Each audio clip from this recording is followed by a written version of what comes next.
Je veux revenir, moi aussi, sur toute la question du rapport Deschamps et les directives du général Lawson. Je viens d'une famille avec une longue tradition militaire et quand je vois des choses comme ça, je trouve ça franchement troublant.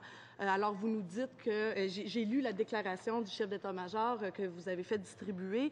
Je vous ai entendu affirmer qu'on ne devrait pas considérer que c'est des directives contraignantes, mais je pense que vous pouvez considérer que ça l'envoie quand même un signal assez négatif des intentions du bureau du chef d'état-major de la Défense. Et puis, on regarde, il y a des problématiques actuellement au niveau du recrutement au sein des Forces armées canadiennes, notamment dans la première réserve, donc qui est bien en dessous des cibles de recrutement de 27 000 personnes qu'elle devrait avoir. Dans un contexte comme ça, est-ce que vous pensez vraiment qu'on va être capable d'atteindre les cibles de recrutement qu'on cherche quand on n'est même pas capable d'assurer à nos hommes et nos femmes qui servent fièrement dans les forces que leur sécurité va être assurée dans leur milieu de travail et qu'ils auront les recours nécessaires pour intervenir s'ils vivent des situations problématiques?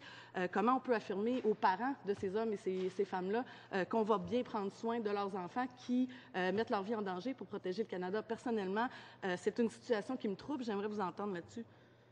Je remercie Madame la députée de sa question importante et on est tous d'accord, je crois, Monsieur le Président, sur le besoin du militaire d'agir contre cet enjeu de l'agression sexuelle qui est totalement inacceptable.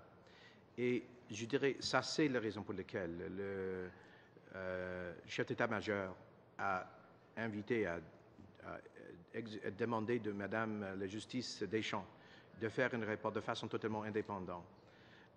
Et c'est la raison pour laquelle elle a nommé une générale, une femme, Madame Whitecross, de mettre en vigueur ses recommandations et s'adresser à cette question. Mais soyons clairs, Monsieur le Président. Dans mes discussions avec les chefs d'état-major et les commandants de militaires canadiens, ils sont reconnaissants qu'il y a un problème.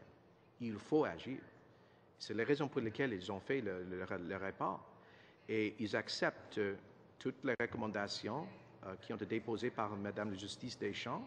Alors, si vous me permettez, Monsieur le ministre, en fait, je vais vous interrompre parce que j'ai très peu de temps. Alors, vous me dites qu'il semble y avoir une volonté de la part des Forces armées de mettre en vigueur toutes les recommandations du rapport Deschamps. Je vais espérer que ce sera effectivement le cas. Est-ce que pourriez-vous nous préciser d'où vont provenir les fonds nécessaires pour mettre en place toutes les recommandations du rapport? Les fonds viendront du budget des Forces canadiennes armées. Les militaires ne m'ont pas donné les demandes supplémentaires au côté fiscal là-dessus.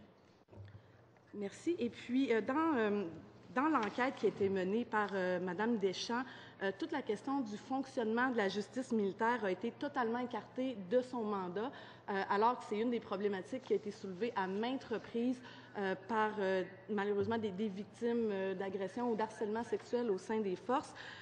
Est-ce que vous explorez actuellement la possibilité de donner des directives au bureau du chef d'état-major pour élargir l'enquête et se pencher sur cet aspect-là de la question spécifiquement?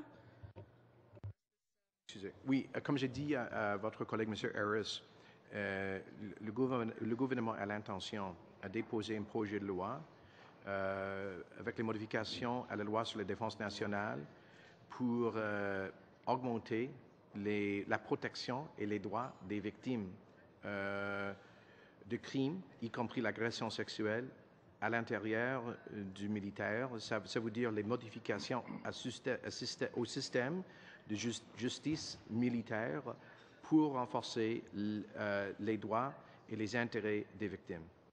Est-ce que vous pourriez nous préciser à quel moment on pourrait s'attendre à voir ce projet de loi-là déposé en Chambre? Je pense que c'est assez criant. Oui, prochainement. La structure de la loi militaire est assez complexe. Le département travaille à cette question depuis plus d'un an, mais je suis presque prête à déposer un tel projet de loi. Donc, on pourrait s'attendre dans les prochaines semaines? Oui, tout à fait.